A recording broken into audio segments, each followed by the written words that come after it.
I'm standing on the red railway car that sits abandoned next to the barn. The wind soars, whipping my hair across my face and pushing a chill down the open neck of my shirt. The gales are strong this close to the mountain, as if the peak itself is exhaling. Down below, the valley is peaceful, undisturbed. Meanwhile, our farm dances.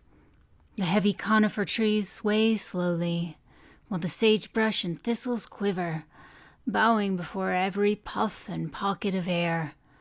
Behind me, a gentle hill slopes upward and stitches itself to the mountain base. If I look up, I can see the dark form of the Indian princess. The hill is paved with wild wheat.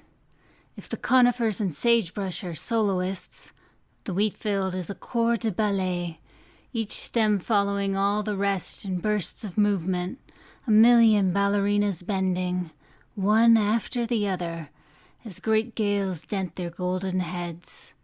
The shape of that dent lasts only a moment, and is as close as anyone gets to seeing wind. Turning toward our house on the hillside, I see movements of a different kind.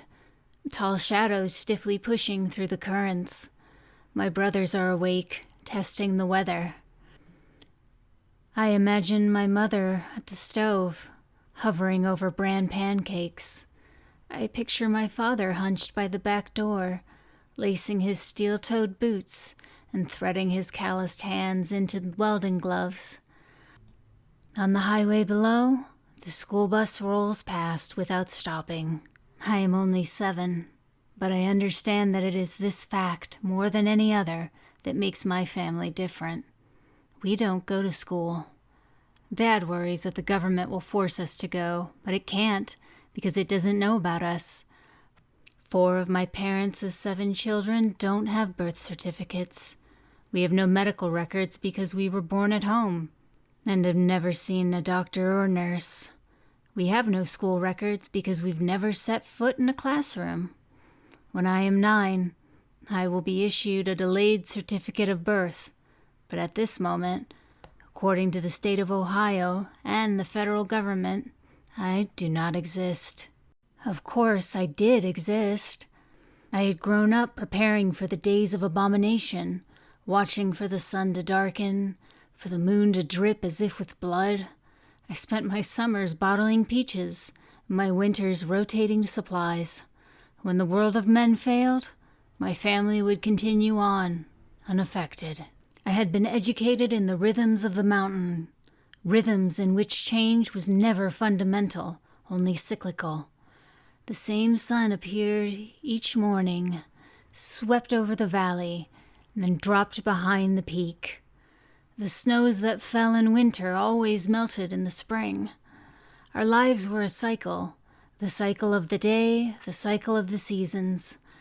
Circles of perpetual change that, when complete, meant nothing had changed at all.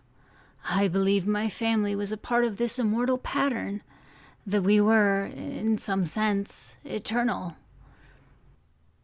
But eternity belonged only to the mountain. There's a story my father used to tell about the peak. She was a grand old thing, a cathedral of the mountain. The range had other mountains, taller, more imposing. But Buck's Peak was the most finely crafted. Its base spanned a mile, its dark form swelling out of the earth and rising into a flawless spire. From a distance, you could see the impression of a woman's body on the mountain face. Her legs formed of huge ravines, her hair a spray of pines fanning over the northern ridge.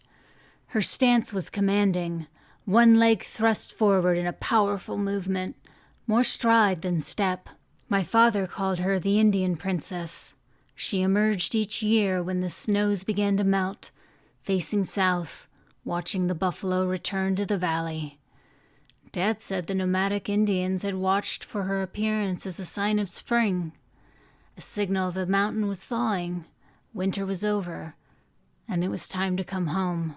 All my father's stories were about our mountain, our valley, our jagged little patch of Idaho. He never told me what to do if I left the mountain. If I crossed oceans and continents and found myself in strange terrain where I could no longer search the horizon for the princess. He never told me how I'd know when it was time to come home.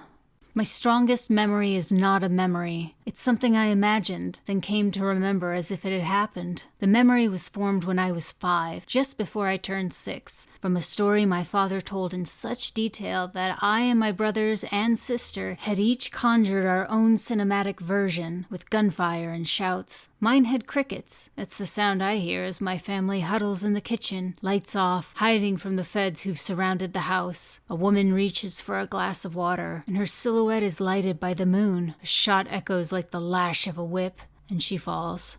In my memory, it's always Mother who falls, and she has a baby in her arms. The baby doesn't make sense. I'm the youngest of my mother's 7 children, but like I said, none of this happened.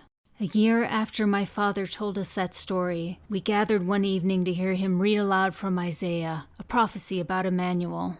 He sat on our mustard-colored sofa, a large Bible open in his lap. Mother was next to him. The rest of us were strewn across the shaggy brown carpet. "Butter and honey shall he eat," Dad droned, low and monotone, weary from a long day of hauling scrap, "that he may know to refuse the evil and choose the good."